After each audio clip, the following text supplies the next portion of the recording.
আসসালামু আলাইকুম প্রিয় ভিউয়ার্স।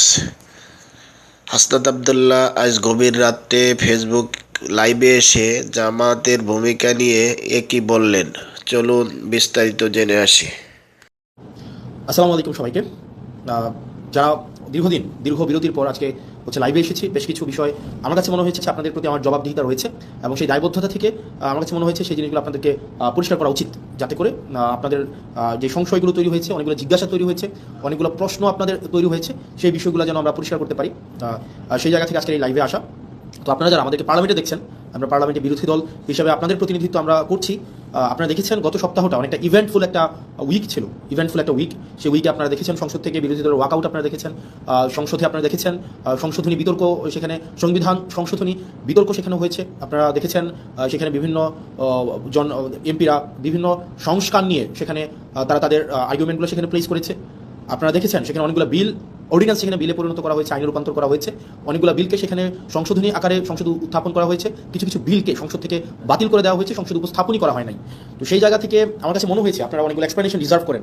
আপনারা যারা আমাদেরকে ভোট দিয়েছেন, আপনারা যারা চেয়েছেন আমরা যেন সংসদে যাই, আপনাদের প্রতিনিধিত্ব আমরা করি, আপনারা আপনাদের প্রতিনিধিত্বের জায়গা থেকে আপনারা অনেক জায়গায় আশাহত হয়েছেন, অনেক জায়গায় আপনারা আশা পেয়েছেন। সার্বিক বিষয়গুলো নিয়ে মনে হয়েছে যে আপনারা আমাদের কাছ থেকে কিছু এক্সপ্লেনেশন ডিজার্ভ করেন। সেই জায়গা থেকে চলেন আমরা অনেকগুলো প্রশ্ন আছে, আমরা কেন বারবার ওয়াকআউট করেছি, বিরোধী দল কেন বারবার ওয়াকআউট করেছে, এটা আপনাদের একটা বড় ধরনের একটা প্রশ্ন। কেন আমরা সংসদে কথা বলি না, কেন অন্যান্য ট্রেজারি বেঞ্চের মন্ত্রীরা কথা বলার পরে আমরা কেন সেগুলোর বিরোধিতা আমরা করি না সংসদে দাঁড়িয়ে, সেটা আপনারা আমাদের কাছ থেকে জানতে চেয়েছেন। তৃতীয়ত, অর্ডিন্যান্সগুলো যেগুলো বাতিল করে দেওয়া হয়েছে, মূলত সেই অর্ডিন্যান্সগুলোতে কী ছিল সেটি আপনারা আমার কাছে মনে হয় সেগুলো আপনারা রিজার্ভ করেন আমাদের কাছ থেকে জানার জন্য। আমরা 3 নম্বর প্রশ্ন থেকে আসি যে অর্ডিন্যান্সগুলোতে মূলত আসলে কী ছিল। প্রথমে আসেন আমরা শুরু করবো যে অর্ডিন্যান্সটা নিয়ে, সেটা হচ্ছে জাতীয় যে পুলিশ কমিশনটা ছিল, পুলিশ কমিশনটা নিয়ে আমরা শুরু করি। দেখেন, এই সংসদে আমার কাছে মনে হয়েছে যেই কমিশনগুলোর সবচেয়ে বেশি দরকার ছিল তার মধ্যে অন্যতম একটা দরকারি একটা কমিশন ছিল পুলিশ সংস্কার কমিশন। দুঃখজনক বিষয় হচ্ছে এই কমিশনটা সংসদে উঠানোই হয় নাই, এই যে অর্ডিন্যান্সটা সংসদে উঠানোই হয় নাই। অর্থাৎ এটা আলোচনার জন্য, এটার প্রয়োজন আছে কিনা বা এটা কতটা প্রয়োজন, জনগণের জন্য কতটা প্রয়োজন, এটা নিয়ে আলোচনা করার জন্য সংসদে উঠানোই হয় নাই।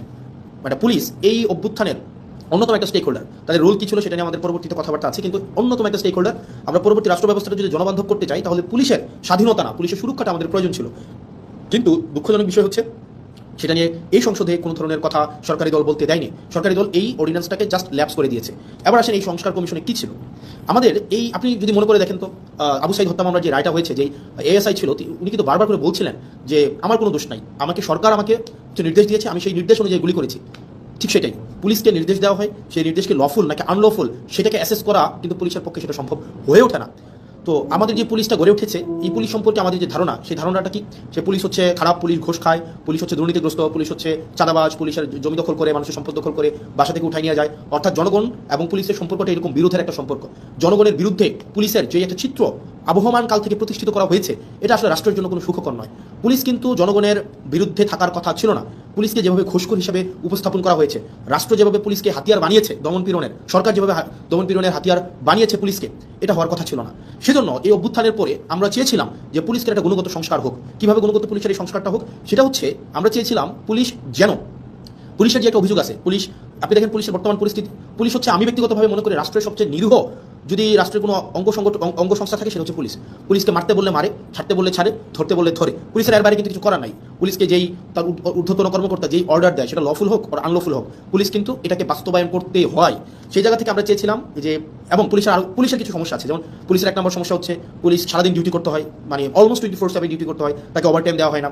পুলিশ, আপনি যদি রাজারবাগ পুলিশ লাইনগুলোতে যান বা বাংলাদেশের থানাগুলোতে যান, আপনি গিয়ে দেখবেন পুলিশ যে ধরনের অমানবিক জীবনযাপন করে, মানে পুলিশের যে অমানবিক জীবনযাপন, এটা যেটা আনইমাজিনেবল। এই একটা অমানবিক জীবনের মধ্যে থেকে, এবং তার যে বেতন কাঠামো আছে সেটা নিয়ে কথা নাই বলি, তাকে ওভারটাইম দেওয়া হয় না, তাকে অলওয়েজ সিনিয়রদের যে অর্ডার, এটা আনলফুল হলেও তাকে এটা বাস্তবায়ন করতে হয়, এবং তাকে এটা বাস্তবায়ন যদি না করে তাহলে তার পদায়ন, তার পদোন্নতি, তার ট্রান্সফার, এই সবগুলোকে আটকে দেওয়া হয়। এবং দুঃখজনক বিষয় হচ্ছে পুলিশ যদি সরকারের কোনো ইচ্ছার বাইরে যায়, অন্যায্যভাবে সরকার একটা অন্যায্য একটা অর্ডার করছে, এটার বাইরে যদি পুলিশ যায়, তার চাকরি অলমোস্ট ইম্পসিবল হয়ে ওঠে। এখন দেখেন পুলিশের এই যে ক্ষোভ, পুলিশের প্রতি যে এইসব অন্যায্য অবিচার করা হচ্ছে, তার পোস্টিং, প্রমোশন, পদোন্নতি সবগুলো রাজনৈতিক ইচ্ছার উপরে নির্ভর করা হচ্ছে। যত বাংলাদেশে পুলিশ যারা সরকারের যত বেশি পদলেহন করে, যারা সরকারের সবচেয়ে বেশি কাছাকাছি থাকে, যারা সরকারি দলকে সবসময় পৃষ্ঠপোষকতা করে, তারা ভালো পোস্টিং পায়, তারা ভালো প্রমোশন পায়। সেজন্য সরকারের লিগেল অর্ডার করুক অথবা আনলিগেল অর্ডার করুক, এই কারণে পুলিশরা সবসময় চায় সরকারের মনোরঞ্জনের মধ্য দিয়ে ব্যস্ত থাকতে। এখন এই যে পুলিশের যত অভাব, পুলিশের যত প্রত্যাশা, পুলিশের যত চাওয়া পাওয়া, পুলিশের যত ক্ষোভ, এগুলো নিরসনের জন্য এই গভর্নমেন্ট একটা কাজ করেছিল, ইন্টারিম গভর্নমেন্ট। সেটা ছিল পুলিশ গ্রিভিয়ান্স রিয়েড্রেস প্রোগ্রাম হাতে নিয়েছিল, অর্থাৎ পুলিশের ক্ষোভ নিরসন করা এবং ন্যায্যতার ভিত্তিতে পুলিশের যে প্রয়োজনগুলো সেগুলোকে নিশ্চিত করার জন্য পুলিশ গ্রিভিয়ান্স রিয়েড্রেস প্রোগ্রাম হাতে নিয়েছিল এই সংস্কার কমিশনে। অথচ বিএনপি সরকার সেটাকে বাতিল করে দিয়েছে। ভাই একটা জিনিস বুঝেন আপনারা, পুলিশ থেকে ডিসিপ্লিনারি ফোর্স, তার প্রয়োজন প্রত্যাশা চাওয়া পাওয়া সেগুলোর জন্য তো পুলিশ আন্দোলন করতে পারবে না, কোথাও গিয়ে স্মারকলিপি দিতে পারবে না। তাকে যদি আপনি একটা হিলিং একটা ওয়ে না দেন, উইন্ডো না দেন, তাহলে তার প্রয়োজন প্রত্যাশা সে কোথায় দিবে, মানে সেগুলো কার কাছে জানাবে? এটা জানানোর জন্য ইন্টারিম গভর্নমেন্ট যে পুলিশ সংস্কার কমিশনটা করেছিল সেটা হচ্ছে সেখানে পুলিশের ক্ষোভটাও যেন পুলিশ জানাইতে পারে, পুলিশের অভিযোগটা যেন পুলিশ জানাইতে পারে। এবং পুলিশকে যদি কেউ আনলফুলি কোনো একটা অর্ডার করা হয়, পুলিশকে যদি কেউ অনিচ্ছভাবে কোনো একটা অর্ডার করা হয় যে তোমাকে গুলি করতে হবে, তোমাকে কাউকে উঠাই নিয়ে আসতে হবে, তোমাকে মানে বেআইনি কোনো একটা কাজ করতে হবে, পুলিশ সদস্যরাও যাতে সেটা থেকে নিষ্কৃতি পায়, সেটা জন্য একটা অভিযোগ জানাইতে পারে, সেটার জন্য পুলিশ গ্রিভিয়ান্স রিয়েড্রেস একটা প্রোগ্রাম হাতে নেওয়া হয়েছিল, সেটাকে বাতিল করে দেওয়া হয়েছে। 2 নম্বর হচ্ছে জনগণের কিন্তু পুলিশের বিরুদ্ধে অনেক অভিযোগ আছে। জনগণের যে পুলিশের বিরুদ্ধে অভিযোগ আছে সেটার জন্য সিটিজেন কমপ্লেইন এটা হচ্ছে management committee, citizen complain management committee এটা করা হয়েছিল, এটাকেও বাতিল করে দেওয়া হয়েছে।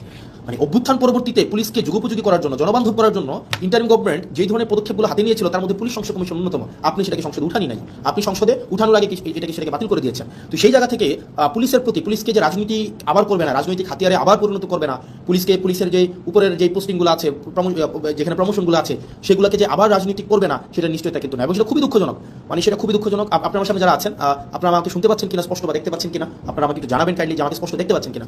আমি নিশ্চিত না, কারণ শুরু থেকে আমি কথা বলছি।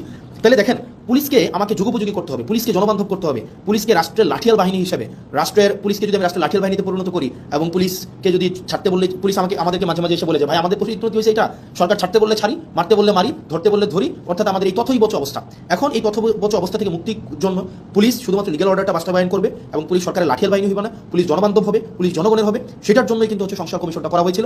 দুঃখজনক বিষয় হচ্ছে এই সংস্কার কমিশন, এই সরকার এটাকে ল্যাপস করে দিয়েছে, এটাকে উঠাই নাই। তার মানে এই সরকার যে অ্যাটিটিউড, এই সরকারের যে মনোভাব পুলিশকে নিয়ে, এই সরকারের যে চাওয়া পাওয়া পুলিশকে নিয়ে, সেটা হচ্ছে এই সরকার পুলিশকে আবার একটা লাঠিয়াল বাহিনীতে পরিণত করতে চায়। কারণ সে যতই বলুক আমরা এগুলাকে বিবেচনা করবো, আমরা এটাকে আরো বেশি সুন্দর করে, আরো বেশি শক্ত করে নিয়মের মধ্য দিয়ে এটাকে করবো, আলটিমেটলি কিন্তু এটা করছে না, বা করবে কিনা সেটা কিন্তু আমরা আস্থা পাচ্ছি না। পরবর্তীতে যদি আরো ভালো সংস্কার কমিশন আপনি করতেন, তাহলে এই কমিশনটাকে আপনি স্বীকৃতি দিয়ে পরবর্তীতে আপনি ভালো সংস্কার কমিশন করতেন, আপনি কিন্তু সেটা করেন নাই। তার মানে পুলিশ সংস্কার কমিশনের বাতিল করার মধ্য দিয়ে এই সরকারের মনোভাব কি বা কোন দিকে যাচ্ছে সেটা কিন্তু আমরা বুঝতে পারি।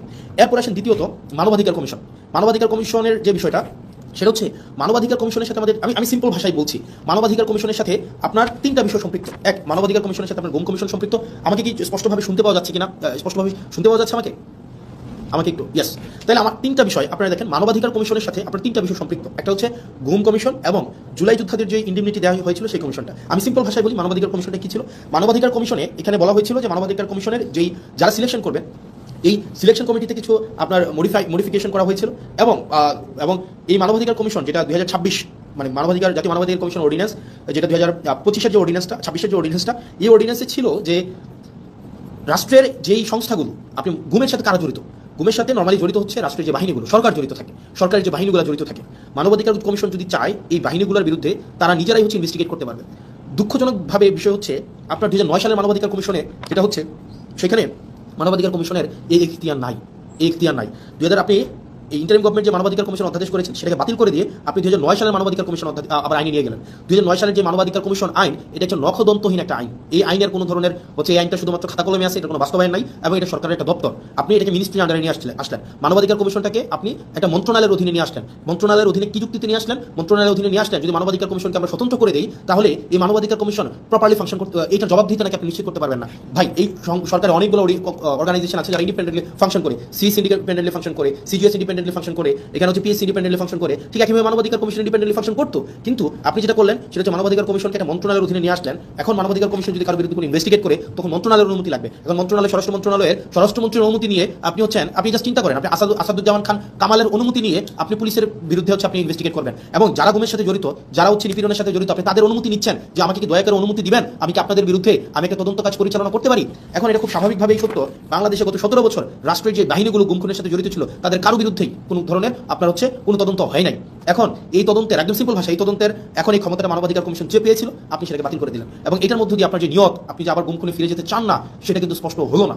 এবং এটা খুবই দুঃখজনক, আপনার এই মানবাধিকার কমিশন বাতিল করার মধ্য দিয়ে আপনি 2টা কমিশনকে আপনি অর্নামেন্টাল করে ফেলেছেন, ফাংশনাল আর থাকে নাই। একটা হচ্ছে গুম কমিশন, আর হচ্ছে জুলাই ইন্ডিমনিটির যে বিষয়টা, এটাকে আপনি অর্নামেন্টাল করে ফেলেছেন। এই 2টা অর্ডিন্যান্স কিন্তু মানবাধিকার কমিশনের সাথে সম্পৃক্ত। তো সেই জায়গা থেকে আপনার এই সরকারের যে উদ্দেশ্য, সেটা কিন্তু প্রশ্নবিদ্ধ। তৃতীয়ত, সুপ্রিম কোর্টের সচিবালয় অধ্যাদেশ, সুপ্রিম কোর্টের সচিবালয় অধ্যাদেশটাকে আপনি বাতিল করে দিলেন। এটাকে আপনি আবার নিয়ে আসলেন আইন মন্ত্রণালয়ের অধীনে। আপনি বলছেন যে বিচার বিভাগকে আপনি পৃথকীকরণ করবেন, বিচার বিভাগকে আপনি স্বাধীন করবেন, কিন্তু সেটাকে আবার আইন মন্ত্রণালয়ের অধীনে আপনি রাখলেন। এবং এই সরকার অন্তর্বর্তীকালীন সরকার যতগুলো ভালো কাজ করেছিল এবং যতগুলো কাজ ওয়াইডলি সেলিব্রেটেড হয়েছিল, তার মধ্যে কিন্তু এই সুপ্রিম কোর্টের সচিবালয়ের অধ্যাদেশটা অন্যতম। কারণ একটা বিচারক, খেয়াল করেন, একটা বিচারক যদি নির্মোহভাবে অবজেক্টিভভাবে তার বিচার কার্য পরিচালনা করতে চায়, তাকে আপনি অবশ্যই তাকে সুযোগ দিতে হবে। এখন একটা বিচারকের পোস্টিং, প্রমোশন, পদোন্নতি সবগুলো যদি আপনার আইন মন্ত্রণালয়ের উপরে নির্ভর করে, রাজনৈতিক সদিচ্ছার উপরে নির্ভর করে, তখন দেখা যাবে কোনো রাজনৈতিক কোনো বিবাদে যখন বিচারক কোনো একটা রায় দিবেন, সেই রায় যদি সরকারের পছন্দ না হয়, আপনি তাকে সোজা খাগড়া ছেড়ে পোস্টিং করে দিলেন, বান্দরবনে পোস্টিং করে দিলেন, এবং তাকে আপনি আলাদা বাজেট দিচ্ছেন না তার বিচার কার্যের যে সচিবালয় হচ্ছে পরিচালনা করার জন্য। সেই জায়গা থেকে আপনি একটা মন্ত্রণালয়ের অধীনে রেখে, আইন মন্ত্রণালয়ের অধীনে রেখে আপনি কখনোই স্বাধীন, অবজেক্টিভ, বস্তুনিষ্ঠ, নিরপেক্ষ বিচার কার্য, বিচার বিভাগ আপনি কখনোই এনশিওর করতে পারবেন না। সেই জন্য অন্তর্বর্তীকালীন সরকার এই বিচার বিভাগকে পৃথকীকরণ করেছিল, বিচার বিভাগকে এম্পাওয়ার করেছিল, এবং বিচার বিভাগ যেন সে তার নিজস্ব সচিবালয়ের মধ্য দিয়ে তার কার্যক্রম পরিচালনা করতে পারে সেটার ব্যবস্থা নিয়েছিল। কিন্তু বিএনপি এসে কি করলো? সেটাকেও বাতিল করে দিল। মানে ইটস ভেরি আনফর্চুনেট। মানে আপনি এই ধরনের একটা প্রোগ্রেসিভ মুভকে আপনি বন্ধ করে দিয়ে আবার আপনি পিছনের দিকে হাঁটা শুরু করলেন। বিচার বিভাগকে আবার আইন মন্ত্রণালয়ের অধীনে নিয়ে আসলেন, আইনমন্ত্রীর অধীনে নিয়ে আসলেন। আইনমন্ত্রীর ইচ্ছা, সদিচ্ছার উপরে পোস্টিং, প্রমোশন, পদোন্নতি সবকিছু নির্ভর করবে। আইনমন্ত্রী সংসদে দাঁড়িয়ে খুব সুন্দর করে বললেন যে উনার নাকি এই ধরনের ক্ষমতা নাই। মাননীয় আইনমন্ত্রী, আপনি যতই সুন্দর করে বলেন না কেন আপনার এই ক্ষমতা নাই, কিন্তু এই জিনিসগুলো, পোস্টিং, পদোন্নতি, এই বিষয়গুলো কিন্তু আপনার ইচ্ছাতেই হয়ে থাকে, আইনমন্ত্রীর ইচ্ছাতেই হয়ে থাকে। এবং এটা হচ্ছে রেওয়াজ। আপনারা আমাদেরকে রেওয়াজ এবং নিয়মের বারবার যেই ধরনের লিস্ট, বারবার যেই ধরনের আপনারা হচ্ছে আমাদেরকে সবক দেন, এই সবকের সেটা অংশ।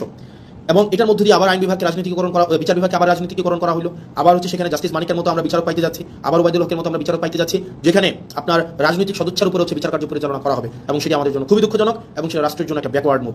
তারপর পরবর্তীতে যেই কমিশনটাকে, যেই সরকারি মুভকে বা আমাদের অগ্রগতিকে একদম নষ্ট করে দেওয়া হয়েছে, সেটা হচ্ছে আমাদের পরবর্তীতে স্থানীয় সরকার রিলেটেড অর্ডিন্যান্স ছিল। অর্থাৎ আগে এই ইন্টারিম গভর্নমেন্ট আসার পরে ওনারা একটা কাজ করেছিলেন, সেটা হচ্ছে যে বিশেষ পরিস্থিতিতে, যেহেতু আপনারা জানেন যে বিগত 3-4টা নির্বাচন, সেই নির্বাচনগুলো স্থানীয় সরকারে সেগুলো স্বচ্ছ, নিরপেক্ষ, বস্তুনিষ্ঠ নির্বাচন হয় নাই, অংশগ্রহণমূলক নির্বাচন হয় নাই। একপাক্ষিকভাবে সেই নির্বাচনগুলোতে আওয়ামী লীগের কর্তা ব্যক্তিরাই হচ্ছে সেখানে হচ্ছে নির্বাচিত হয়ে স্থানীয় সরকারগুলোকে দখল করেছিল, মেম্বার, চেয়ারম্যান, মেয়র, কাউন্সিলর। এই কারণে অভ্যুত্থান পরবর্তী সময়ে আপনার ইন্টারিম গভর্নমেন্ট এসে তাদেরকে সরিয়ে দিয়ে হচ্ছে আপনার এখানে একটা বিশেষ পরিস্থিতিতে একটা অর্ডিন্যান্স করে যে এই স্থানীয় সরকারের নির্বাচিতদেরকে চাইলে সরকার হচ্ছে বাদ দিতে পারে, এটা বিশেষ পরিস্থিতিতে। এখন অভ্যুত্থান পরবর্তী থেকে বিশেষ পরিস্থিতিতে একটা অর্ডিন্যান্স আপনি স্থানীয় সরকারের তাদেরকে বাতিল করে দেওয়ার জন্য আপনি করলেন, কিন্তু আপনি বিএনপি, আপনি নির্বাচিত সরকার এসে এই অর্ডিন্যান্সটাকে আপনি হচ্ছে আইনে পরিণত করলেন। কীভাবে আইনে পরিণত করলেন?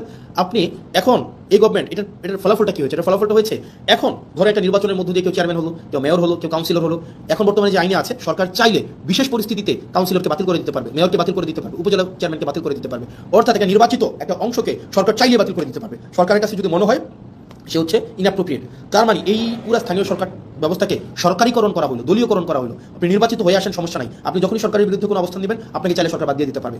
এই ধরনের একটা কালো আইন এই সংসদে হচ্ছে পাশ করা হয়েছে, এই ধরনের কালো আইন। তার মানে মানবাধিকার কমিশন, পুলিশ সংস্কার কমিশন, গুম কমিশন, সুপ্রিম কোর্টের সচিবালয় অধ্যাদেশ, স্থানীয় সরকার রিলেটেড যে বিষয়গুলো রয়েছে, এইখানে বিএনপি যে অবস্থানটা নিয়েছে, এই অবস্থানটা জনগণের বিরুদ্ধে একটা অবস্থান, গণতন্ত্রের বিরুদ্ধে একটা অবস্থান, মানুষের জনাকাঙ্ক্ষার বিরুদ্ধে একটা অবস্থান। এখন আপনারা আমাকে প্রশ্ন করতে পারেন যে ভাই, সংসদে তো দেখি শুধুমাত্র আপনাদের আইনমন্ত্রী সালাউদ্দিন সাহেবই কথা বলেন, সংসদে দেখি আসাদুজ্জামান সাহেব আইনের এক্সাম্পল ব্যাখ্যা দেন 40-45 মিনিট ধরে, সালাউদ্দিন সাহেব আমরা দেখি সেখানে 50 মিনিট ধরে কথা বলেন, আপনারা কেন কথা বলেন না?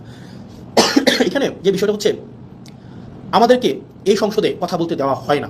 আমি একটা এক্সাম্পল দিই, যেমন আপনার সালাউদ্দিন সাহেব আমাদের স্বরাষ্ট্রমন্ত্রী, উনি যখনই দাঁড়ান, উনি যেহেতু ট্রেজারি বেঞ্চের উনি মেম্বার, ট্রেজারি বেঞ্চের উনি, অর্থাৎ উনি হচ্ছেন স্বরাষ্ট্রমন্ত্রী, উনি যখনই দাঁড়ান, যে বিষয় ধরেন, যেমন মানবাধিকার কমিশন বিষয়ে আমাকে সময় দেওয়া হয়েছিল মাত্র আমাকে সময় দেওয়া হয়েছিল 2 মিনিট, আমাকে সময় দেওয়া হয়েছিল মাত্র 2 মিনিট। আর এই বিষয়ে সালাউদ্দিন সাহেব 40 মিনিট কথা বলেছেন, 40 মিনিট। আমাদের সুপ্রিম কোর্টের সচিবালয়ের বিষয়ে আপনার 8 মিনিট কথা বলেছেন আপনার আক্তার ভাই, আসাদুজ্জামান সাহেব কথা বলেছেন অলমোস্ট 40 মিনিট। তাহলে ঘটনাটা কি দাঁড়ায়? ঘটনাটা দাঁড়ায়, ধরেন কোনো একটা অর্ডিন্যান্সের পক্ষে আমি 5 মিনিট কথা বললাম, 5 মিনিট, এটার বিরুদ্ধে সালাউদ্দিন সাহেব 40 মিনিট কথা বললেন, 40 মিনিট, আপনি 40 মিনিট। এই 40 মিনিটে উনি যদি কোনো অযৌক্তিক কথাও বলেন, সেটাকে যখন আমি আবার দাঁড়াবো যে ওনার অযৌক্তিক কথাগুলোকে খণ্ডন করার জন্য, আমাদেরকে সেখানে কোনো অ্যালাউ করা হয় না। তার মানে আপনি সময় পাচ্ছেন 5 মিনিট, আর সালাউদ্দিন সাহেব সময় পাচ্ছেন 40 মিনিট। আপনার কাছে ওনার কথাটাই হচ্ছে কি, আপনি উনার মতো করে মনের মাধুরী মিশিয়ে, মেটাফোর দিয়ে, উনি হচ্ছে ইতিহাস টেনে, উনি ওনার নিজের ব্যক্তিগত অভিজ্ঞতা, দর্শন সবগুলোকে উনি হচ্ছে সংমিশ্রণ করে ওনার মনের মাধুরী মিশিয়ে উনি কথা বলতে পারেন। এবং সেই জায়গা থেকে আমাদেরকে সময় দেওয়া হয় 2 মিনিট, এবং রিকোয়েস্ট করে সময় নেওয়া হয় 1 মিনিট, এবং যখনই আবার সময় চাওয়া হয় তখন আমাদেরকে বলা হয় this is not Shahbag rights parliament, which is very unfortunate. কারণ আপনি একই টপিকে আপনার মানবাধিকার কমিশনের বিলের উপরে সালাউদ্দিন সাহেব কথা বলবেন 45 মিনিট, আর সেখানে আমাকে কথা বলতে দিচ্ছেন আপনি 2 মিনিট, আপনি আমাকে 2 মিনিট কথা বলতে দিচ্ছেন। মানে এটা খুবই আনজাস্টিফাইড। যখন এটারই বিরোধিতা আমরা করেছিলাম, যখন এটাই চেয়েছিলাম যে এটা বিরোধিতা হচ্ছে, তখনই হচ্ছে আমাকে বলা হলো যে this is not Shahbag rights parliament. এবং বিএনপি এক ধরনের বিটা কাজে জুচ্চুরি করেছে, জুচ্চুরি মানে সিম্পল জুচ্চুরি করা। জুচ্চুরি করা কি? জুচ্চুরি হচ্ছে ওনারা দিনের আলোতে প্রতারণা করেছে। যেমন জুলাই জাদুঘর একটা অধ্যাদেশ ছিল, এই অধ্যাদেশটা কথা ছিল এটাকে অপরিবর্তিতভাবে সংসদে আইন আকারে পাশ করা হবে। ওনারা কি করলেন? ওনারা একদম সংসদ শুরু হওয়ার সময়, সংসদ একদম বিলটা পাশ করার 5 মিনিট আগে ওনারা এটাকে সংশোধনী আকারে উপস্থাপন করে ওনারা বিলটাকে পাশ করে নিলেন, যেটা কোনো এটাকে একটা কমিটমেন্ট ব্রিচ করা হয়েছে। এটা কথা ছিল না, কথা ছিল এটা অ্যাজ ইট ইজ পাশ করাবে। এখন আপনি আমাকে বলতে পারেন তাহলে আপনারা প্রতিবাদ করলেন না? আমরা অবশ্যই প্রতিবাদ করেছি, এবং আপনারা যদি দেখে থাকেন তাদের যেহেতু মেজরিটি 2/3, তারা এখন কাউকে আর তোয়াক্কা করার প্রয়োজন মনে করে না। তাদের কথা হচ্ছে আপনার পার্লামেন্টে থাকলে থাকবেন, না থাকলে নাই, আমার যে আইনটা আমি যেভাবে ইচ্ছা আমি করবো এবং যেভাবে ইচ্ছা আমি সেটাকে পাশ করবো। এবং ওনারা আরো কয়েকটা জায়গায় ওনারা আমাদের সাথে প্রতারণা করছেন, করে যাচ্ছেন, বাংলাদেশের সাথে প্রতারণা করে যাচ্ছেন। যেমন কথা ছিল প্রত্যেকটা আইন, পূর্ণাঙ্গ আইন অন্তত 3 দিন আগে সবার কাছে ওনারা হচ্ছে পূর্ণাঙ্গ বিলটা ওনারা হাতে দিবেন। ওনারা 3 দিন আগে হাতে দেন না। ওনারা যেটা করেন, ওনারা হচ্ছে বিলটা সংসদে উত্থাপনের 15 মিনিট আগে আপনাকে এতগুলো পেয়ে যায় না ধরাই দিবে, 15 মিনিট আগে। এবং এই 15 মিনিট আগে আপনাকে পুরো বিলটার যদি আপনি একমত থাকেন বা দ্বিমত প্রকাশ করেন, এই 15 মিনিটের মধ্যে আপনাকে জানাইতে হবে। এবং এটা হচ্ছে এক ধরনের পুকুর চুরি করার মতো। এবং আপনারা দেখবেন মানবাধিকার পুলিশ সংস্কার কমিশন, এটা কিন্তু সংসদ উত্থাপনের কথা ছিল, কিন্তু ওনারা এই কমিটমেন্টটা ওনারা ব্রেক করেছেন। ওনারা অনেকগুলা কমিটমেন্ট ওনারা সিরিজ আকারে ব্রেক করেছেন। এক নম্বরে ব্রেক করেছেন, ওনারা বলেছিলেন 98টা অধ্যাদেশ ওনারা অ্যাজ ইট ইজ পাস করবেন। এই অ্যাজ ইট ইজ 98টা কমিশন পাস করার কথা থাকলেও ওনারা সেই জায়গায় ওনারা হচ্ছেন আমাদের জাতির সাথে ওনারা প্রতারণা করেছেন, ওনারা কমিটমেন্ট ব্রেক করেছেন। দ্বিতীয়ত ওনারা বলেছিলেন খ ক্যাটাগরির 16টা সংশোধন আকারে বিলগুলো হচ্ছে সংসদ উপস্থাপন করবেন, সেখানে হচ্ছে ওনারা হচ্ছেন কমিটমেন্ট রাখেন নাই, ওনারা সংশোধিত আকারে উত্থাপন করে নাই।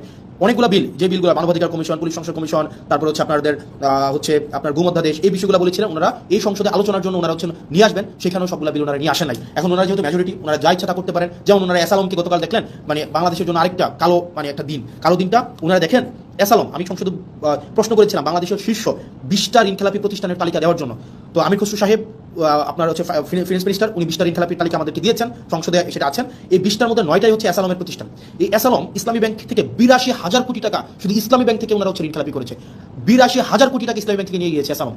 আপনার ইন্টারিম গভর্নমেন্ট যখন আসলো, ইন্টারিম গভর্নমেন্টের আপনার হচ্ছে যিনি গভর্নর ছিলেন, এই গভর্নর কি করলেন? এই ব্যাংকগুলোকে বাঁচানোর জন্য 36,000 কোটি টাকা রিফিল করলেন, যেন এই ব্যাংকগুলো জনগণকে এই টাকাটা দিতে পারে এবং ব্যাংকগুলোকে যেন বাঁচানো যায়। 36,000 কোটি টাকা, 36,000 CR। এখন যেটা হয়েছে, গতকাল একটা ব্যাংক অর্ডার পাস করাই নিলেন মেজরিটির বড়াই দিয়ে। এই ব্যাংক অর্ডারে কি আছে? অর্ডারে আছে আপনার আগের যারা মালিক ছিল, যারা ব্যাংকগুলোকে চুরি নষ্ট করেছে, যারা ব্যাংকগুলোকে একদম মানে ধ্বংস করে দিয়েছে বাংলাদেশের অর্থনীতিকে আওয়ামী লীগের সময়, এবং এই ব্যাংকগুলোকে চুরি করে টাকাগুলোকে বিদেশে নিয়ে গিয়েছে, এই ইন্টারিম গভর্নমেন্ট স্ট্রিক্ট আইন করেছিল তাদেরকে কোনোভাবে ব্যাংকে ফেরত আনা যাবে না। এই মালিকদেরকে আর ব্যাংক তুলে দেওয়া হবে না, কারণ ভাই তারা ব্যাংকগুলোকে নষ্ট করে দিয়ে জনগণের টাকাগুলোকে বিদেশে পাচার করে দিয়েছে। এই মালিকদের হাতে আর ব্যাংক তুলে দেওয়া যাবে না। অথচ গতকাল সরকার একটা আইন করলো, সেই আইনটা হচ্ছে কি? আইনটা হচ্ছে যদি 7% টাকা ফেরত দেয়, আপনার 36,000 কোটি টাকার 7% যদি ওনারা ফেরত দেয়, তাইলে আবার তাদের কাছে মালিকানা বুঝাই দেওয়া হবে। তাহলে চিন্তা করেন, তার মানে আপনি টাকা 82,000 কোটি টাকা মারলেন, এখন সরকার এই ব্যাংকগুলোকে বাঁচানোর জন্য আবার 36,000 কোটি টাকা দিল। এখন আপনি মাত্র 7% টাকা ফেরত দিয়ে, তার মানে হচ্ছে 2,500-3,000 কোটি টাকা ফেরত দিয়ে আপনি আবার মালিকানা পেয়ে যাবেন। তার মানে আপনি চুরির সময় চুরি করলেন, চুরি করার সময়, মানে এটা সিম্পল, এটা বোঝানো হচ্ছে যেমন যদি বলতে যাই, আপনার একটা দোকান আছে, এই দোকানে 1 লক্ষ টাকা ছিল, আপনার এই 1 লক্ষ টাকার পুঁজিটাকে আপনি হচ্ছে পুঁজিটাকে বিক্রি করে দিলেন, একদম আপনার লাভ তো করলেন না, পুঁজিটাকে বিক্রি করে দিলেন, 1 লক্ষ টাকাই আপনি বিক্রি করে দিলেন, নিজের মতো করে খরচ করে ফেলেন, 1 লক্ষ টাকা সরাই নিলেন। তখন কি করলো সরকার? আপনার দোকানটা যেন টিকে থাকে, কাস্টমার যেন অ্যাটলিস্ট দোকানে আসতে পারে, দোকানটা যেন টিকে থাকে, সরকার আবার 50,000 টাকা ফেরত দিল, যে তোমাকে দিল যে ভাই তুমি দোকানটাকে কোনো রকমের টিকাই রাখো। সরকার আপনাকে ফেরত দিল এবং বললো কি আগের যে মালিক, যে 1 লক্ষ টাকা নিয়ে পালাই গেছে, তাকে কোনোভাবেই আর এই দোকানের মালিকানা বুঝাই দেওয়া হবে না। এখন এই সরকার কি করলো? এই সরকার আসার পরে ওই মালিককে আবার এখন সুযোগ দিল যে তুমি যদি মাত্র 7% টাকা ফেরত দাও, মাত্র 7,000 টাকা ফেরত দাও, তাহলে তোমাকে আবার মালিকানা বুঝাই দেওয়া হবে। তার মানে ওই দোকানদার 1 লক্ষ টাকাও খাইছে, পরবর্তীতে সরকারের 50,000 টাকাও পাইছে, এখন মাত্র 7,000 টাকা ফেরত দিয়ে সে এখন এই দোকানের মালিকানা বুঝে পাইবে। মানে এত মানে অযৌক্তিক, অবিবেচনা প্রসূত কোনো সিদ্ধান্ত হইতে পারে, মানে বিএনপি থেকে আমরা পাইতে পারি, মানে এটা কোনোভাবেই গ্রহণযোগ্য ছিল না। তার মানে আপনি 1.5 লক্ষ টাকা, মানে 1 লক্ষ টাকা তো এটা আপনি নিয়ে গেলেন জনগণ থেকে, সরকার আবার আপনাকে 50,000 টাকা দিল এটাকে বাঁচিয়ে রাখার জন্য, এখন মাত্র আপনি 7,000 টাকা ফেরত দিয়ে আপনি এই ব্যাংকের মালিকানা বুঝে পাবেন। সরকার এই ধরনের একটা কালো আইন করলো, কাকে খুশি করার জন্য? অ্যাসালমকে খুশি করার জন্য। কাকে খুশি করার জন্য? রাষ্ট্রের মাফিয়াদেরকে খুশি করার জন্য, যেটা বিএনপি থেকে খুবই আনএক্সেপ্টেবল একটা হচ্ছে মুভ। এই অ্যাটিটিউডটা যদি অব্যাহত থাকে, আপনি দেখেন বিএনপির আপনি যিনি HPM honourable prime minister Tarique Zia, ওনার মুভমেন্টগুলো যদি আপনি দেখেন, ওনার মুভমেন্ট হচ্ছে আপনি দেখবেন খুবই অ্যাকোমোডেটিভ, মানে খুবই অ্যাকোমোডেটিভ। আপনি দেখবেন খুবই সুন্দর পিয়ার স্টান করতেছে, এই প্রোগ্রামে যাচ্ছে, ওই প্রোগ্রামে যাচ্ছে, খুবই ডিসেন্ট এবং হচ্ছে ইনক্লুসিভ একটা মুভ দিচ্ছে। কিন্তু অ্যাক্টিভিটিগুলো যদি আপনি দেখেন, বিএনপির অ্যাক্টিভিটিগুলো লাস্ট 2 মাসে, নাম্বার 1 অ্যাক্টিভিটি বাংলাদেশ ব্যাংকে যেভাবে দখল করা হলো, এই অ্যাক্টিভিটিটা যদি আপনার চোখে পড়ে, বিসিবিকে যেভাবে দলীয়করণ করা হলো, স্থানীয় সরকারকে যেভাবে ধ্বংস করা হলো, মানবাধিকার কমিশনকে যেভাবে বাতিল করে দেওয়া হলো, পুলিশ সংস্কার কমিশনকে বাতিল করে দেওয়া হলো, সুপ্রিম কোর্টের সচিবালয়কে বাতিল করে দেওয়া হলো, এরপরে হচ্ছে আপনার এই ব্যাংকগুলোকে আবার দখল করার জন্য দখলবাজদেরকে যে সুযোগটা দেওয়া হলো, এই অ্যাক্টিভিটিগুলো যদি আপনি একসাথে করেন, তাহলে আপনার কাছে যে বার্তাটা যায়, এই বার্তাটা কখনোই ইতিবাচক কোনো একটা বার্তা না। এই অ্যাক্টিভিটিগুলো যদি আমরা একসাথে যোগ করি, তাহলে যে বিএনপির চেহারাটা দাঁড়ায়, এই বিএনপির চেহারাটা যদি বেগম জিয়া বেঁচে থাকতেন, নিশ্চয়ই উনি সেটার জন্য উনি অবশ্যই দুঃখ পাইতেন, কষ্ট পাইতেন। উনি বেঁচে থাকলে কখনোই এভাবে মানে নগ্নভাবে দলীয়করণ করা হতো না। উনি জুলাই জাদুঘরকে যেভাবে হচ্ছে বিএনপি দলীয়করণ করার জন্য সবার হচ্ছে দিনে দুপুরে প্রকাশ্যে যেভাবে একটা জালিয়াতির একটা আশ্রয় নিয়েছেন, সেটা ম্যাডাম যদি বেঁচে থাকতেন উনি অবশ্যই সেটার জন্য উনি লজ্জিত হতেন। সার্বিকভাবে বিবেচনায় আপনি যদি দেখেন বিএনপির লাস্ট 2 মাসের মুভ এবং বিরোধী দল আকারে আমরা আমাদের এই সংসদে আমাদের কথা বলার সুযোগ না দেওয়ার যে বিষয়টা আমাদেরকে শাহবাগ দেখানো হচ্ছে, যে অর্থাৎ আপনি যদি কথা বলতে চান আপনি শাহবাগে যান, শাহবাগে আপনি যা ইচ্ছা তা বলতে পারবেন, এটা পার্লামেন্ট, এখানে আপনি যা ইচ্ছা তা বলতে পারবেন না, এখানে শুধুমাত্র সেটাই বলা যাবে। আপনি ভাই আপনি বিরোধী দল, আপনি মাত্র এই কয়টা সিট নিয়ে আসছেন, আপনি আবার এত বেশি সময় পাবেন কেন? আপনারে ভাই আপনি একজন 40 মিনিট ধরে উনি ক্লাস নিতে পারেন, সেখানে আমাদেরকে সময় দেওয়া হয় 2 মিনিট, রেকর্ডে আছে। আপনি যদি দেখেন আমরা যখন একটা বিলের বিরুদ্ধে দাঁড়াইলাম, মানবাধিকার কমিশনের বিলের বিরুদ্ধে দাঁড়াইলাম, আমাকে সময় দেওয়া হলো যে মিস্টার আব্দুল্লাহ আপনার সময় 2 মিনিট। আর এইটার রিভার্টাল যখন আসাদুজ্জামান সাহেব দিলেন উনি 25 মিনিট প্লাস হচ্ছে উনি রিভার্টাল দিলেন। তার মানে উনার কোনো সময় মানে নাই, উনি যতক্ষণ ইচ্ছা কথা বলতে পারবেন, উনি দাঁড়াইলেই উনার মাইক অন করবেন, উনি সালাউদ্দিন সাহেব দাঁড়াইলেই উনার মাইক অন হবে এবং ওনার রেকর্ডের জন্য ওনারা সবকিছু বলতে পারেন। কিন্তু আমাদের রেকর্ডের জন্য আমাদের মাইক অন করা হয় না। আমরা 50 বার 20 বার শুরু থেকে যদি হাত তুলে রাখি আমাদেরকে এই সময়টা দেওয়া হয় না। এটা নাকি সংসদের রেওয়াজ। তো সংসদের রেওয়াজ এবং সংসদের আইন আসলে কোনটা কি, সবগুলো হচ্ছে সরকার যেভাবে চাইবে সেটাই, যেটা অভ্যুত্থান পরবর্তী সময়ে যেটা আমাদের জন্য অপ্রত্যাশিত ছিল। প্রিয় বাংলাদেশবাসী, আমার কাছে মনে হয়েছে আপনারা কিছু এক্সপ্লেনেশন ডিজার্ভ করেন, কারণ দিন শেষে আমরা হচ্ছে দিন শেষে কোনো না কোনোভাবে আমরা বেনিফিটেড। আমরা যারা ক্ষমতায়, আমরা যারা চেয়ার পেয়েছি, আমরা যারা মন্ত্রী হয়েছি, আমরা যারা এমপি হয়েছি, আমরা কোনো না কোনোভাবে বেনিফিটেড। এটা নিঃসন্দেহে, এটা বলার কোনো সুযোগ নেই, আমরা বেনিফিটেড। কিন্তু যারা জীবন দিয়েছে, যারা আত্মত্যাগ করেছে, যারা রাস্তায় নেমে এসেছিল, যারা হচ্ছে জুলাইয়ে আরেকটা ইম্পর্টেন্ট বিষয়, জুলাইয়ের কথা মনে হতে খুবই পোর স্ক্রিপ্টেড একটা নাটক বিএনপি আপনারা হচ্ছে পার্লামেন্টে করছে, খুবই পোরলি স্ক্রিপ্টেড। সেটা হচ্ছে কি, ওনারা বলতেছে, বারবার বলতেছে ওরা জুলাই সনদের পক্ষে, মানে বারবার কিন্তু বলতেছে জুলাই সনদের পক্ষে, যে আমরা প্রত্যেকটা দাড়ি কমা সহ আমরা জুলাই সনদ বাস্তবায়ন করবো। তো আমরা যখন বলতেছি যে জুলাই সনদের অর্ডারটা আপনাকে বাস্তবায়ন করতে হবে, তখন যেটা হইলো ওনারা একদিন একটা নাটক সাজাইলো। ওনাদের পন্থী কিছু ছাত্রদল, যুবদল সহ অনেকে আছে যে তাদের এই অভ্যুত্থানে ফেসিবাদ বিরোধী প্রত্যেকটা রাজনৈতিক দল সমানভাবে অংশগ্রহণ করেছে, তাদের আত্মত্যাগ ছিল, তাদের দীর্ঘ লড়াই ছিল, তাদের দীর্ঘ হিস্ট্রি ছিল। তো ওনারা কি করলেন, কিছু সিলেক্টিভ আহতকে, কিছু সিলেক্টিভ, একদম সিলেক্টিভ কিছু আহতকে বিরোধী দলীয় যেই গ্যালারিটা আছে সেই গ্যালারিটাতে এনে বসাইলো এবং ওনাদেরকে বলে দেওয়া হলো, পরবর্তীতে ওনাদের মধ্যে অনেকগুলো আহত আমাদের কাছে আসছে যে ভাই আমরা তো বুঝি নাই যে আসলে আমাদেরকে কি কারণে নিয়ে আসা হয়েছে, আমাদেরকে জাস্ট বলা হয়েছে আপনাদেরকে গাদ্দার বলার জন্য এবং আপনাদেরকে যেন আমরা বেশিং করি, আপনাদেরকে যেন আমরা ওখান থেকে আপনাদেরকে বেশিং করি এবং আপনাদের বিরুদ্ধে যেন আমরা স্লোগান দিই। এই স্ক্রিপ্টটা বিএনপির জন্য, মানে শুনেন আপনারা বিএনপির যারা আছেন 217 জন এমপি আছেন, ইট ডাজন্ট ম্যাটার, আপনারা হচ্ছেন সরকারে আছেন, ইট ডাজন্ট ম্যাটার। মানে ধরেন কি করতে পারবেন, ম্যাক্সিমাম গুম করে ফেলতে পারবেন, উঠাই নিয়ে যেতে পারবেন বাসা থেকে, এই জার্নিটা এখানে থামাই দিতে পারবেন, সো বাট ভাই মানে জীবনে তো ধরেন আপনার মানুষের সাথে যদি কানেক্টেড থাকি, মানুষ যদি আস্থা রাখে, বিশ্বাস রাখে, এর থেকে বড় প্রাপ্তির আর কিছুই নাই।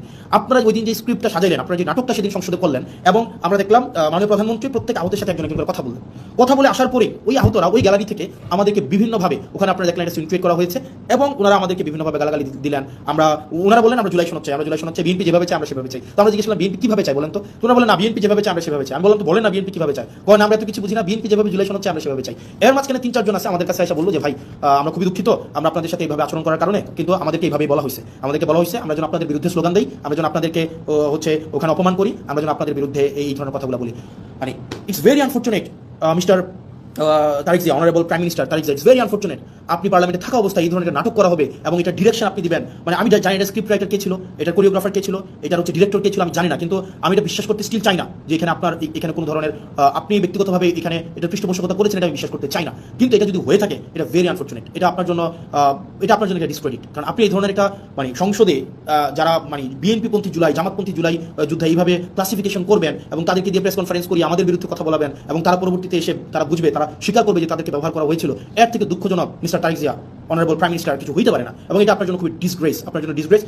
আমি একজন পলিটিশিয়ান, আমি হচ্ছে এই একই সংসদে বসি এবং আমার কাছে মনে হয়েছে লাস্ট 1 মাসের অ্যাক্টিভিটিতে আমাকে অবশ্যই কথা বলতে হবে এবং আপনারা যে কাজটা করেছেন, আমি জানি না কে এটা স্ক্রিপ্ট রাইটার ছিল, কে এটা ডিরেক্টর ছিল, এটা যদি আপনারা করে থাকেন, এই যে জুলাই যোদ্ধাদের মধ্যে যে বিভাজন আপনারা করলেন এবং তাদেরকে যেভাবে রাজনৈতিক টুল হিসাবে আপনারা ব্যবহার করলেন, এটা আপনার জন্য এটাতে আপনার লজ্জিত হওয়া উচিত। এবং আমি বিশ্বাস করতে চাই এই ক্ষেত্রে কোনো ধরনের হচ্ছে আপনার নিজস্ব কনসেন্ট ছিল না। আর আপনাকে যারা বুঝিয়েছে, এই স্ক্রিপ্ট রাইটার যারা ছিল, ডিরেক্টর যারা ছিল, তারা আপনাকে বিপদে ফেলবে।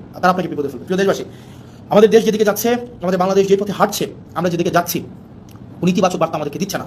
আমাদের যারা আত্মত্যাগ দিয়েছিল তারা যে কারণে আত্মত্যাগ করেছিল রাষ্ট্রের স্ট্রাকচারাল রিফরমেশনের জন্য, কিন্তু দিন শেষে রাষ্ট্রের স্ট্রাকচারাল রিফরমেশন তো হচ্ছে না, আমরা সেটা পাচ্ছি না, এটা আমাদের ফেলিওর, আমরা বারবার বলে যাচ্ছি।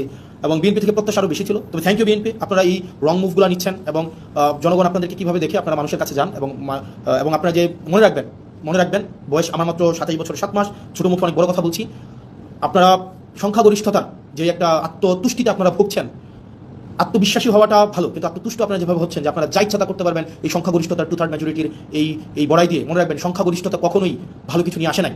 আপনার 96-তে আপনার 91 সংখ্যাগরিষ্ঠতা ছিল, আর at the end of the day রাষ্ট্রের সংকটের দিকে আপনারা নিয়ে গিয়েছিলেন। 2001-এ যখন আপনারা সরকার গঠন করলেন তখন আপনারা হচ্ছেন সংকটের দিকে নিয়ে গিয়েছেন। রাষ্ট্র, সরকার, জনগণ আপনাদেরকে সুযোগ দিয়েছিল আপনারা আবার ইতিহাসের ইতিবাচক একটা অংশের পার্ট হওয়ার, কিন্তু দুঃখজনক বিষয় আপনারা সেটা হন নাই। এবং আমাদের অনেক এমপিও আছে বিএনপির মন্ত্রীদেরকে আসলে রাগাইতে চায় না, মনে করে যে এলাকার বাজেট টাজেট বন্ধ করে দিবে, উন্নয়ন কার্যক্রম বন্ধ করে দিবে, তাদের সাথে আসলে সম্পর্ক নষ্ট করে কি লাভ, আবার সম্পর্ক ভালো রেখেও কি লাভ, যেটা সত্য সেটা বলতে হবে। আমার এলাকার বাজেট বন্ধ করে দিবেন, দেন। আমার এলাকার উন্নয়ন কার্যক্রম বন্ধ করে দিবেন, দেন। পুলিশ আমাকে সহায়তা না করার জন্য আপনারা ফোন দিয়ে বলে দিবেন পুলিশ যেন আমাকে সহায়তা না করে, দেন। আপনি এডমিনকে, প্রশাসনকে বলে দিবেন হাসনাতের এলাকায় হাসনাতকে সহায়তা করতে করিয়েন না, দেন, সমস্যা নাই। দিন শেষে আমি এটা বিশ্বাস করি বাংলাদেশের জনগণ আমাদের পক্ষে আছে, দেবিদ্বারবাসী আমার পক্ষে আছে, এবং আমার বরাদ্দ বন্ধ করে দেওয়া আমার এলাকার পুলিশকে আপনারা ফোন দিয়ে বলে দিবেন আমাকে যেন হেল্প না করে, কোনো সমস্যা নেই। আপনি হচ্ছে ধরেন এটা যদি মনে করেন আপনার এই ক্ষমতাটা স্থায়ী, এটা সবসময় থেকে যাবে, এটা এটা মানে মানে এটা কোনোভাবেই সম্ভব না। মানে আপনারা আমাকে অসহযোগিতা করবেন, করেন, ওয়েলকাম।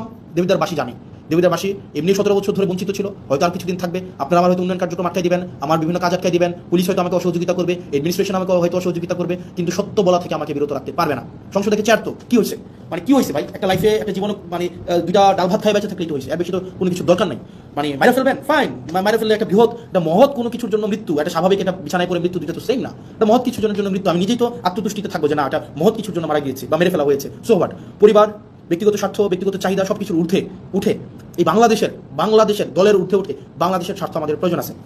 বিএনপি আপনারা যারা আছেন, সরকারের আপনারা যারা আছেন, শুধু তো সরকারের বিএনপি নাই, সরকারের গণ অধিকার পরিষদ আছে, সরকারের রাষ্ট্র সংস্কার আছে, আন্দোলনের সাকিব ভাই আছেন। আপনারা যে চুপ করে থাকেন এগুলো বাংলাদেশকে খুব দুঃখ দেয়, বাংলাদেশের মানুষকে খুব দুঃখ দেয়। যারা জুলাই রাস্তায় নেমে আসছিল, এই জুলাই যারা রাস্তায় নেমে আসছিল তারা আমাদের এমপি বানানোর জন্য রাস্তায় নেমে আসে না, তারা রাষ্ট্র সংস্কারের জন্য আসছিল। দুঃখজনক বিষয়, আপনারা কার প্ররোচনায়, কার কথায় বা কিভাবে আপনারা হচ্ছে একটা ব্যাকওয়ার্ড মুভ নিয়েছেন সেটা আমাদেরকে অনেক বেশি আমাদেরকে কষ্ট দেয়। প্রিয় বাংলাদেশবাসী, আমরা আবার আমাদেরকে হচ্ছে এই বিষয়গুলোকে আপনারা আমলে নেবেন। আমাদের যে প্রয়োজন রাষ্ট্রের কাঠামোগত যে পরিবর্তনগুলো, আমাদের রাষ্ট্রের কাঠামোগত পরিবর্তনগুলোকে আমাদের অবশ্যই নিয়ে আসতে হবে। মানে নো ম্যাটার হোয়াট, কে বাধা দিচ্ছে, কীভাবে বাধা দিচ্ছে, আমাদেরকে রাষ্ট্র কাঠামোর পরিবর্তন না হওয়া পর্যন্ত আমাদের লড়াই চালিয়ে যেতে হবে। কিন্তু অত্যন্ত দুঃখজনক বিষয় দেখেন, মানে এটা আমাদের জন্য খুবই মানে দুঃখজনক। আন্দোলনের সময় দেখা যায় নিম্নবর্ণের মানুষগুলা, নিম্নবর্গের রাজনৈতিক কর্মীরা রাস্তায় এসে জীবন দেয়, ব্যবসায়ীরা তখন এসে টাকা পয়সা দেয়। আন্দোলনের পরে দেখা যায় হচ্ছে রাজনীতিবিদরা আবার ব্যবসায়ীদের সাথে হাত মিলায়, রাজনীতিবিদরা তাদের পদবি পায়, যেমন আমরা পেয়েছি। আমি নিজেকে সেখান থেকে আলাদা করছি না, কিন্তু দিন শেষে জনগণ কিছুই পায় না। মানে আমরা জনগণের জন্য আসলে কি করতেছি? সবগুলো করতেছি দলের জন্য, সবগুলো করতেছি ব্যক্তির জন্য, সবগুলো করতেছি নিজের জন্য। মানে পিপলটা কোথায়? পিপল তো আমাদের মধ্যে নাই, মানে আমাদের মধ্যে তো পিপল নাই। মানে আমরা জনগণের জন্য কিছু করতেছি না। যারা কোনো কিছু না পাওয়ার জন্য রাস্তায় নেমে আসছিল, যে এই ছেলেটা আপনাদের মনে আছে জুলাইতে একটা ছেলে মাথার মধ্যে কড়াই বেঁধে পিছনে এইচএসসির এডমিট কার্ডটা বেঁধে রাস্তায় নেমে আসছিল, এই পোলাপানগুলো কেন আসছিল রাস্তায় বলেন তো? যে মেয়েটা এটা আপনার হচ্ছে ক্রিকেট ব্যাট হচ্ছে কাঁধ ভেঙে স্কুল ব্যাগে নিয়ে যাচ্ছিল, তার ভাইকে মেরে ফেলতেছে বলে, বা হচ্ছে রাষ্ট্র কাঠামোর যে নষ্ট হয়ে গেছে বলে, ওই মেয়েগুলো কি পাইছে? তাদের কাছে আসলে আমরা কি জবাব দিব? যে মায়েরা রাস্তার মধ্যে নেমে আসছিল তাদের কাছে আসলে আমরা কি জবাব দিব? আমি খুব দুঃখ পাই এই যে সংসদে ইলিয়াস আলীর ওয়াইফ বসে আছে, যে সংসদে হুম্মাম কাদের বসে আছে, যে সংসদে আরমান বসে আছে, সেই সংসদে আপনার গুম অধ্যাদেশ বাতিল করে দেয়, সেই সংসদে মানবাধিকার কমিশন বাতিল করে দেয়। আমরা কিচ্ছু করতে পারলাম না। যেই সংসদে প্রত্যেকটা মানুষ সাফারার, সেই সংসদে আজকে এই সাফারারগুলাই অনেকটা অপ্রেশরের ভূমিকায় অবতীর্ণ হতে যাচ্ছে। আমি বিশ্বাস করতে চাই না এটা। তো দিন শেষে আসলে জনগণ কিছুই পায় না, জনগণ সবসময় টুল হিসেবে ব্যবহার করা হয়, তাদেরকে কাজে লাগাইয়া যারা ক্ষমতায় থাকে তাদের ক্ষমতাকে ইলাস্ট্রেট করতে চায়। তো প্রিয় বাংলাদেশবাসী, আমরা আমরা আমরা সরি আমরা পারছি না, তবে এর মানে না যে আমরা হাল ছেড়ে দিব। আমরা আমাদের শেষটা দিয়ে, আমরা আমাদের জায়গা থেকে আমাদের চূড়ান্ত ত্যাগ যদি করতে হয়, সেই ত্যাগের বিনিময় হইল আমাদের এই স্ট্রাকচারাল রিফরমেশনগুলোতে আমরা কোনোভাবেই কম্প্রোমাইজ করবো না। আপনারা একবার ভাবেন তো, আপনারা এখন যারা আমাকে দেখছেন, এই পাশে যারা কেউ আমাকে দেখছেন, কেউ আমাকে শুনছেন, কেউ আমাকে গালাগালি করছেন, আপনারা সারা গালাগালি করছেন, তারা সহ আপনাদের সবাইকে একটা প্রশ্ন। 2024 সালে বা 2023 সালে রাষ্ট্র সংস্কারের এই প্রস্তাবনাগুলো যদি শেখ হাসিনা দিত, যে এই ধরনের একটা মানবাধিকার কমিশন করা হবে, এই ধরনের একটা পুলিশ সংস্কার কমিশন করা হবে, এই ধরনের একটা হচ্ছে বিচার বিভাগ পৃথকীকরণ, সুপ্রিম কোর্টের সচিবালয় পৃথকীকরণের একটা কমিশন করা হবে, 2023 সাল বা 24 সালে দিত এই ধরনের একটা প্রস্তাব, আপনারা বলেন তো বিএনপি এটার বিরোধিতা করতো? বিএনপি এটার বিরোধিতা করতো না। বিএনপি এগুলোকে লুফে নিত, এই রাষ্ট্র কাঠামোর এই প্রস্তাবটাকে বিএনপি লুফে নিত। তার মানে বিরোধী দলে থাকতে মানবাধিকার আরাম, সরকারি দলে আসলে সেটা হয়ে যায় আরাম। বিরোধী দলে থাকলে পুলিশের স্বাধীনতা চাওয়া আরাম, সরকারি দলে আসলে পুলিশের সুরক্ষা এবং স্বাধীনতা চাওয়া হয়ে যায় আরাম। বিরোধী দলে থাকলে বিচার বিভাগের স্বাধীনতায় রাস্তা গরম করতে দেখা যায়, কিন্তু সরকার গঠন করার পরে আর এই হচ্ছে আপনার বিচার বিভাগের স্বাধীনতা তখন হয়ে যায় আরাম। এই যে দ্বিচারিতা, চেয়ার পরিবর্তনের সাথে সাথে, ঋতু পরিবর্তনের সাথে সাথে, দিক পরিবর্তনের সাথে সাথে, এই যে দ্বিচারিতা আপনাদেরকে জনগণ বিচ্ছিন্ন অবশ্যই করবে। প্রিয় দেশবাসী, আমরা আমাদের জায়গা থেকে প্রত্যেকটা মানুষ, আমি বিশ্বাস করতে চাই, আমাদেরকে আর এই যে ধরেন ওই যে একটা কথা আছে না, ভূগোল বুঝাইয়া আমাদেরকে জনগণ বিরোধী কোনো ধরনের কর্মসূচি করে ফেলবে সরকার, এই সরকার এই সুযোগ আমরা দিব না। জীবন চলে গেলে জীবন দিব, যান চলে গেলে যান দিব, কিন্তু রাষ্ট্রবিরোধী, সরকার বিরোধী মানে কোনো ধরনের কোনো কার্যক্রম করতে দেবো না। রাষ্ট্রবিরোধী, জনগণ বিরোধী। অনেকেই বলেন যে ভাই আপনি যেভাবে কথা বলতেছেন, এই যে একজন বলতেছে আপনাকে তো সরকার ফান্ড বন্ধ করে দিবে, দিক, সো হোয়াট, মানে আমি কি সরকারের পা চাটবো নাকি? মানে মন্ত্রীর সাথে সম্পর্ক রাখবো একটা অনেক সুবিধা পাওয়ার জন্য, সংসদে দাঁড়ায় একটা ন্যায় কথা বলা থেকে বিরত রাখবো নাকি? ভাই মানে আমার জবাবদিহিত হচ্ছে মানুষের কাছে, মন্ত্রীর কাছে না। মন্ত্রী এই বছর আছে, আরেক বছর থাকবে না, এই টার্ম আছে, আরেক টার্ম থাকবে না, কিন্তু জনগণ সবসময় থাকবে। সুতরাং যদি আপনি আমাকে বলেন যে সত্য বলা থেকে বিরত রাখার জন্য, শুধুমাত্র বরাদ্দ পাওয়ার জন্য, ফান্ড পাওয়ার জন্য, সত্য বলা থেকে বিরত রাখার জন্য আমি যদি এখনই কম্প্রোমাইজ করি, পরবর্তীতে আরো বড় কিছু পাওয়ার জন্য আমি বিভিন্নভাবে আমার জীবনটা কম্প্রোমাইজের মধ্যে দিয়ে যাবে, না দিল